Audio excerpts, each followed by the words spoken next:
had lost my faith in God, and to my own great grief, that I was sort of convinced that had been wrong all this time. The Late Show with Stephen Colbert was the top-rated late-night show when CBS unexpectedly canceled it in 2025. This wasn't a program losing viewers. It consistently led the ratings for years. CBS claimed the decision was driven by the need to cut roughly $30 million in annual costs. But the story didn't end there. In the weeks that followed, Colbert openly discussed the cancellation, challenging the network's explanation and hinting at deeper reasons behind the decision. His remarks raised uncomfortable questions about power, money, and influence within the television industry. The show that won everything and still got canceled. The headline that ran across entertainment media in May of 2025 wasn't what anyone paying close attention to the industry had been expecting, and the specific detail buried inside the announcement is what makes the whole story genuinely worth examining. CBS was canceling The Late Show with Stephen Colbert. That was surprising enough on its own, but the context surrounding the decision was what turned surprise into something closer to genuine disbelief among people who actually follow the economics of broadcast television. The Late Show hadn't been losing. For a sustained stretch of its run, it had been the most-watched late-night program in American television, regularly outperforming every competitor in the 11:35 time slot, building a nightly audience that the network's other properties would have been grateful to inherit. The show had earned Emmy nominations across multiple seasons. It had produced cultural moments that circulated far beyond the boundaries of its broadcast window. Its YouTube channel had built tens of millions of subscribers from people who engaged with the show's content outside of the traditional viewing format. And none of it was enough to make the economics work for a company facing pressures that had nothing to do with what was actually happening inside the Ed Sullivan Theater in New York City every weeknight. The official reason CBS gave was cost reduction. The network needed to identify significant savings across its programming slate. And The Late Show, with its combination of a substantial writing staff, a house band, nightly live production requirements, theater overhead, and the full operational infrastructure of a program that had to deliver 52 weeks a year, represented one of the larger recurring expenses available to cut. The number that circulated in industry reporting was approximately $30 million in projected annual savings. For a profitable broadcast network, in a normal economic environment, that figure would be manageable. For Paramount Global, the parent company of CBS, which by 2025 was navigating serious financial difficulty and a complex and consequential merger with Skydance Media, $30 million was not a rounding error on a balance sheet that needed to look better. Colbert did not find out the way you find out when a company values what you've spent a decade constructing. He received the news with relatively limited advance notice before the announcement became public, communicated in the manner of a business decision being delivered to a stakeholder rather than a creative partner being consulted about the future of something he had built from the ground up. That distinction between being informed and being involved is one that Colbert addressed with notable directness in the weeks that followed, on camera, without the protective layer of carefully managed corporate language that most people in his position would have reached for immediately. What he chose to say, and how he chose to say it, is where the story gets genuinely interesting. But before examining what Colbert actually revealed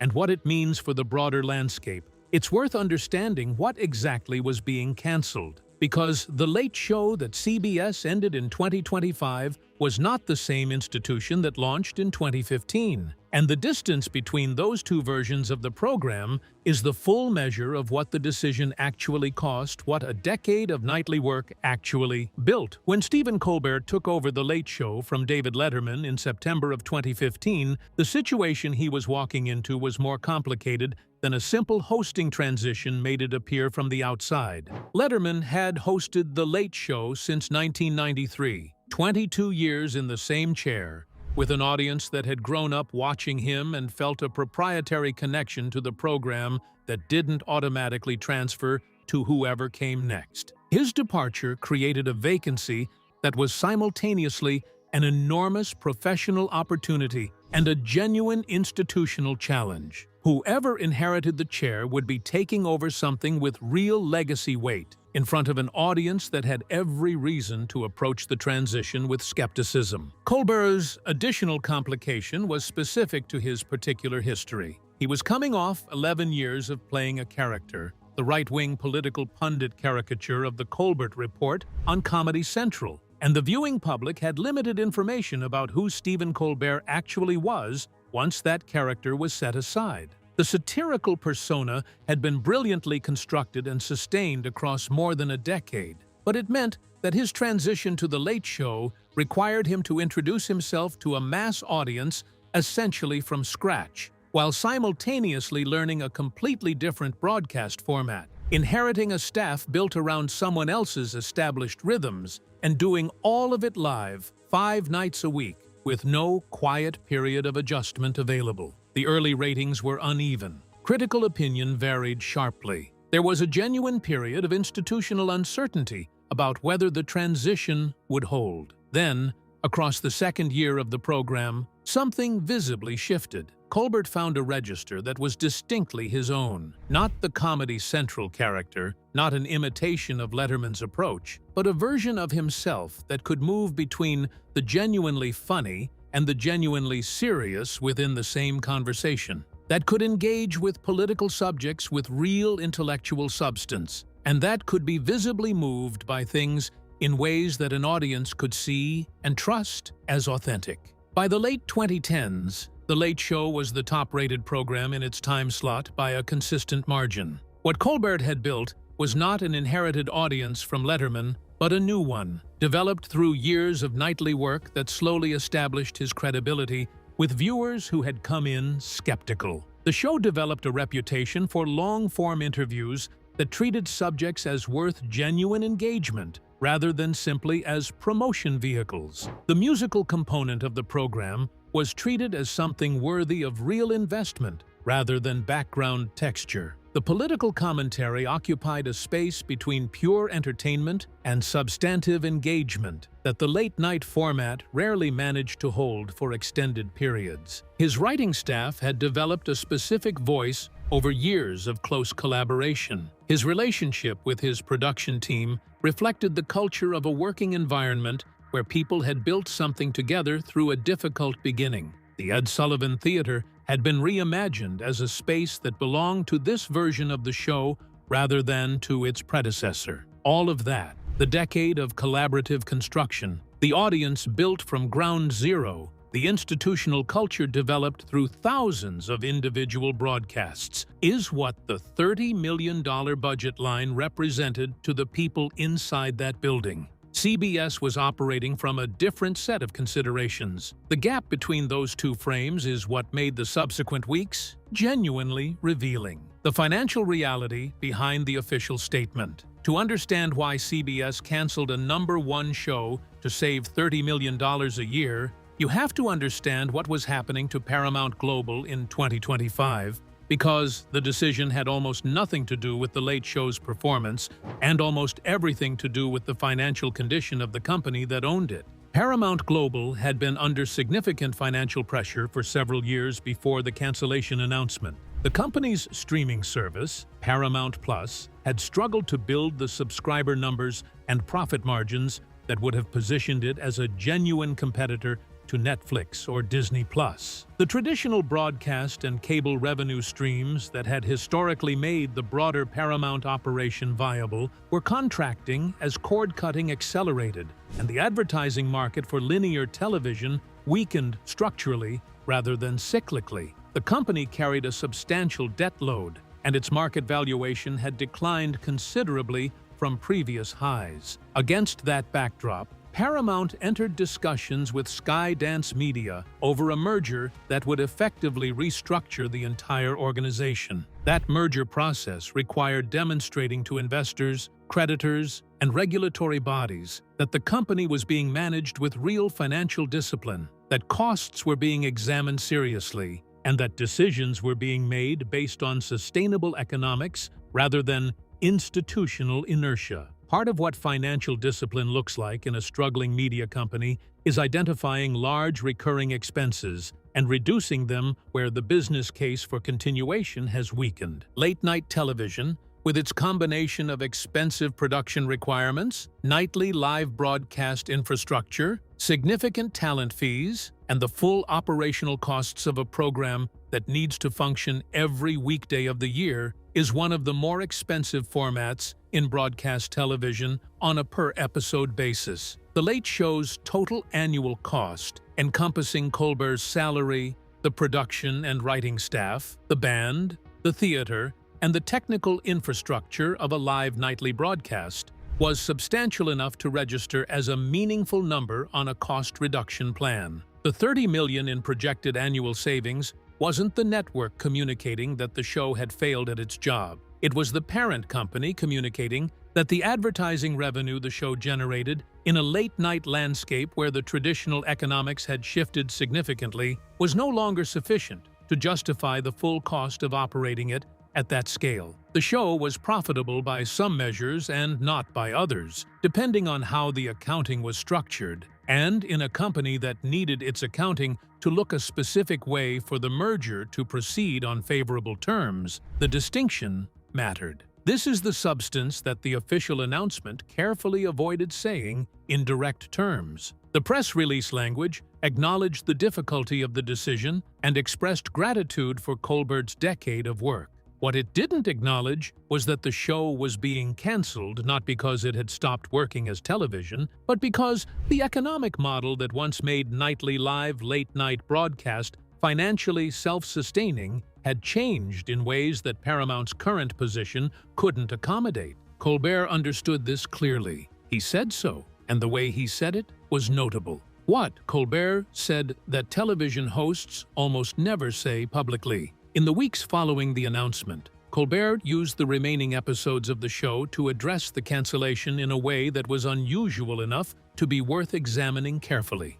He acknowledged, with a plainness that bypassed the usual protective language, that the decision had been made for financial reasons, and that the financial reasons were real and not invented to obscure some other motivation. He didn't frame the cancellation as a creative conclusion that the show had naturally reached, or suggest that the program had run its organic course and arrived at a satisfying ending. He told his audience, clearly enough that no translation was required, that the economics of late-night television had changed, that the company that owned the network was operating under specific financial pressures, and that those pressures had made continuing the show untenable, regardless of what the ratings showed. This is not the standard approach when a major television program ends. The industry's established protocol for these situations involves a combination of expressed gratitude toward the network, warm reflection on the creative journey shared with the audience, and careful avoidance of anything that could read as criticism of the institutional decision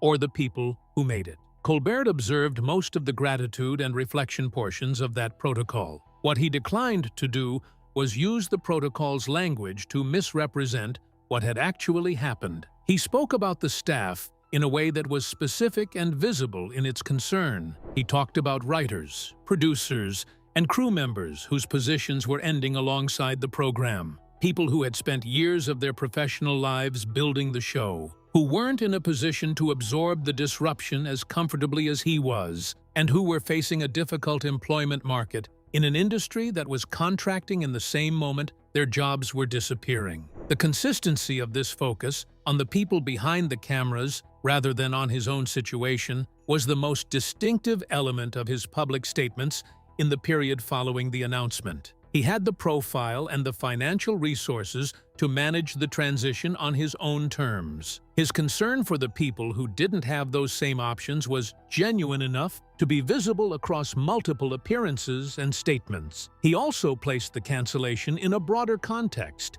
that went beyond Paramount's specific situation. He noted that the format itself was under structural pressure that no individual program's performance could address, that the problems The Late Show was facing were shared across the entire late-night landscape and were going to continue, regardless of which specific shows happened to survive the current wave of decisions. That framing was honest in a way that made the cancellation feel less like an isolated corporate mistake and more like a symptom of something the industry needed to reckon with on a larger scale. That larger thing, the structural transformation of late-night television as a viable broadcast format, is the dimension of this story that The Late Show's cancellation makes most clearly visible. And to understand its full shape, you have to look at what had been happening across the entire late-night landscape in the years before the CBS announcement. The late-night landscape that had already been transforming for years.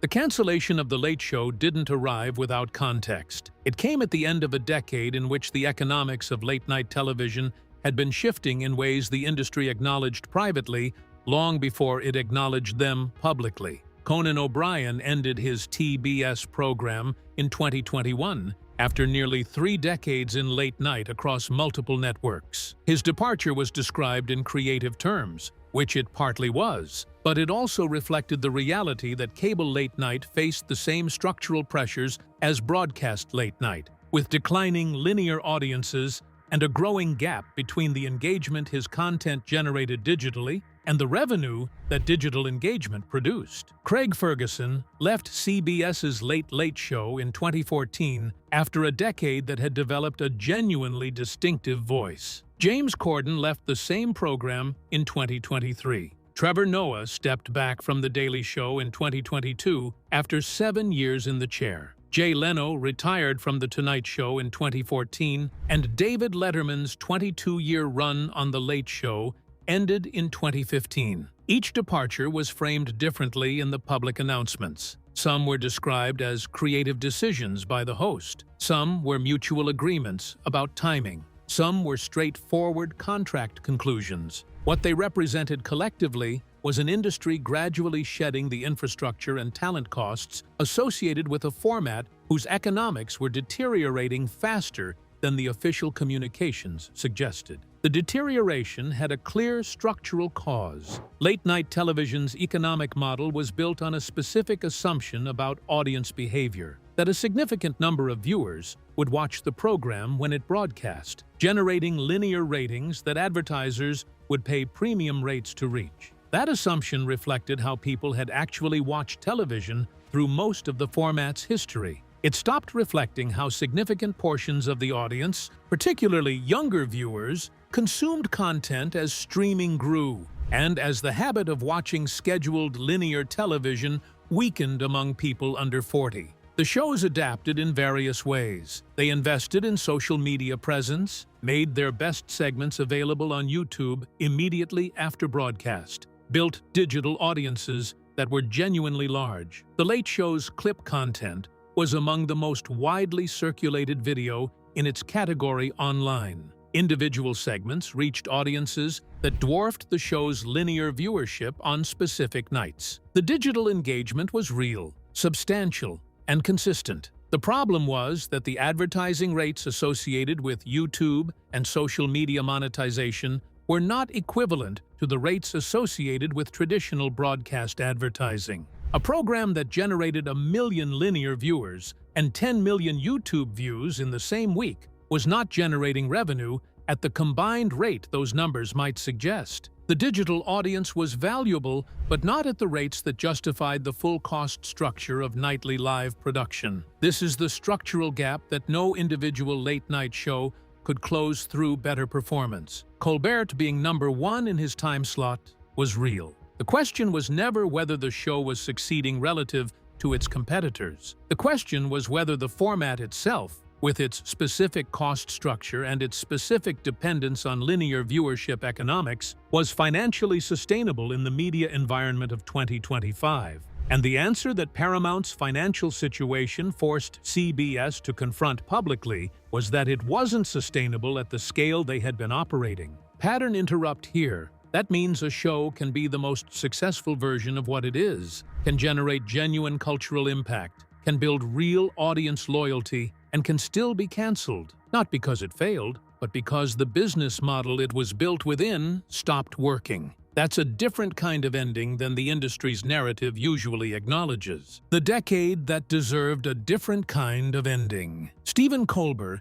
inherited a program with 22 years of Letterman's history behind it, and spent 10 years building something recognizably his own. He did it across one of the more politically intense decades in recent American history, a period in which political late-night comedy became simultaneously more necessary and more fraught than it had been during the relatively stable years that preceded it. He navigated the challenge of being genuinely funny about circumstances that were also genuinely alarming, and he found ways to hold that tension without collapsing into pure outrage or retreating into pure entertainment. He did it while navigating periods of genuine personal difficulty that he brought to the program with a transparency unusual for the format. He talked on camera about grief, about loss, about what it means to try to find meaning in circumstances that resist it. Those moments were not what late-night hosts typically offer their audiences, and they generated a specific kind of loyalty from viewers who found in them something that the format had rarely attempted seriously. He turned the program into something capable of holding a genuine conversation about complex subjects, alongside the promotional interviews and comedy segments that the format required. That combination, the intellectual engagement sitting beside the jokes, the serious interview before the celebrity segment, was unusual enough to be worth noting as a specific achievement, because most late-night hosts find a single register and stay within it. Colbert moved between them in ways that consistently surprised people who had formed fixed expectations about the show's range. What made that range particularly significant was the specific historical period it developed across. The Late Show under Colbert ran through 2 presidential administrations, a global pandemic, significant social upheaval, and a sustained period of political polarization that made the task of speaking to a broad national audience considerably more difficult than it had been for his predecessors. Carson hosted during a different era of shared cultural reference points. Letterman operated in a media environment where the late-night audience was less fragmented and less politically sorted. Colbert built his version of the show in a moment when making a broadly appealing program felt almost structurally impossible. And the fact that he managed to sustain #1 ratings through most of that period reflects something specific about how he calibrated the show's voice. Sharp enough to have a clear perspective, generous enough to retain viewers who didn't share all of it. His relationship with his staff, by all available accounts, reflected the culture of a working environment where people had genuinely built something together over a difficult stretch of years. The loyalty visible in how team members have discussed the program and the working environment since the cancellation announcement suggests something real about how the decade was experienced from inside the building. The cancellation didn't erase any of that. What it did was end it on terms that had nothing to do with the creative merits of what had been built. Colbert appeared to understand the distinction clearly. His public response to the cancellation reflected someone who had looked at the full situation, the financial pressures, the structural changes in the industry, the specific decisions that had led to this particular outcome, and understood it without requiring a villain to direct frustration toward. What he expressed, carefully and consistently, was something adjacent to grief, specifically for the people whose professional lives were being disrupted by a decision they had no ability to influence. That concern, returning repeatedly across his statements and his final broadcasts, was the through line that defined his public response. It was also consistent with how he had run the program across the decade it operated, with a sense that the institution was about the people who made it, rather than simply about the person whose name was on the marquee. The final broadcasts themselves deserve mention as a specific kind of document. Rather than staging a conventional farewell that celebrated the show's achievements and sent the audience off with a warm send-off, Colbert used the closing weeks to keep working, to keep making the show rather than eulogizing it while it was still on. That choice, to stay in the present tense of the program until it actually ended, rather than shifting into retrospective mode prematurely, was consistent with how he had approached the work for 10 years. He treated the ending the same way he had treated the middle, as something that was happening now, worth full attention, not yet available to be processed as history. What the cancellation reveals about where television goes from here, The Late Show ending is not primarily a story about Stephen Colbert. It is a story about an industry in the middle of a transformation it understands analytically, but has not yet figured out how to navigate practically, canceling something that was working by the old measures because the old measures no longer determine what survives financially. The broadcast networks built their businesses around the proposition that large numbers of people would watch the same content at the same scheduled time, and that advertisers would pay significant rates to reach those concentrated, predictable audiences. Late-night television was a particularly efficient version of that model, a reliable nightly format that could be produced on a defined budget, sold to advertisers at established rates, and counted on to deliver a specific audience demographic with consistency. For decades, the model worked because the underlying behavior it depended on, people watching linear television at scheduled times, was how most people actually consumed the medium. Streaming fundamentally disrupted the audience concentration that made the model function. When viewers have effectively unlimited content available on demand across multiple platforms, the incentive to watch anything at a specific scheduled time weakens considerably. The audience for linear television has been declining across categories for years, and late night has been affected particularly severely because its historically core demographic, younger adults who represented the most valuable target for late-night advertisers, shifted toward on-demand viewing habits faster and more completely than older demographics. The advertising market shift compounded the problem in ways that are worth being specific about. When a viewer watches a late show segment on YouTube the morning after broadcast, the revenue that clip generates for the production is a fraction of what the same viewer watching the same content live on CBS would have produced. The digital numbers looked impressive, and in many cases genuinely were impressive. The Late Show's YouTube presence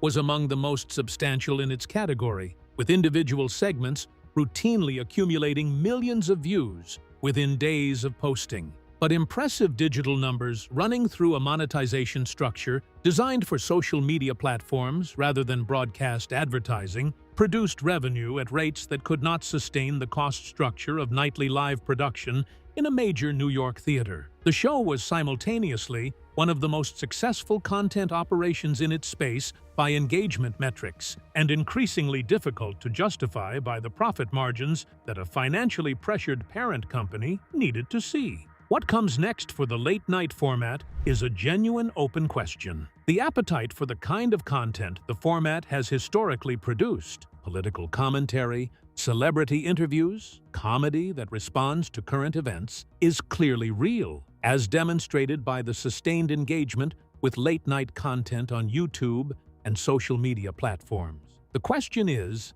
whether any broadcaster or streaming service will find a business model that supports producing that content at the quality level that The Late Show represented, delivered through formats that match how the audience actually wants to receive it. Colbert has not publicly detailed what comes next in his own professional trajectory. His capabilities as a performer, the range that took a decade of nightly live television to fully demonstrate, translate to a wide variety of formats that the streaming era has been developing. Whatever he does next is likely to be structured around the media environment as it exists, rather than as it existed when the Late Show format was designed. That's probably a better fit for what he's actually capable of than a format with structural constraints imposed by a broadcast model from a previous era. The Ed Sullivan Theater will find another purpose. The Late Show brand, which CBS retains ownership of, will presumably be evaluated for various successor applications. The staff will navigate a difficult market